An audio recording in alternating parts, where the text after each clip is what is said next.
এটা মালয়েশিয়ার ভিতরে বাতুকেল। বাতুকেল এই জায়গাটা কিন্তু খুবই সুন্দর। যারা যারা যাইবেন কিন্তু অবশ্যই কবুতরের খাবার নিয়ে যাবেন।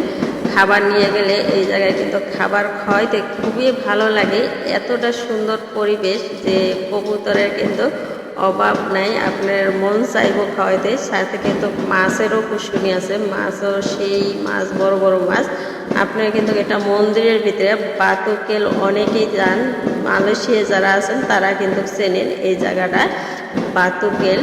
বাতুকেলটা কিন্তু আমি কিন্তু খাওয়াইতে খাওয়াইতে অবশেষে বসে পড়ছি, কারণ আমার এমনি মানে বসে আর কি খাওয়াইতে ভালো লাগে। যে চেষ্টা করছি যে আমার হাতে আইয়া খাওয়ার জন্য, কিন্তু হাতে আইয়া তো খাইতেছে না। শেষ পর্যন্ত কিন্তু আমি বসে পড়ছি, যা কতক্ষণে আসবি আস, এই জন্য আর কি আমি বসে বসে খাওয়াইতে লেগে আমার কাছে অনেক ভালো লাগছে। যদি কারো ভালো লাগে ভিডিও বানাবেন তাহলে অবশ্যই বাতুকেল একবার ঘুরে যাবেন। মালয়েশিয়ার ভিতরে যারা আছেন সবাই আর কি যায় ঘুরে এভাবে আর কি কবুতরের খাবার খাওয়াবেন, খুবই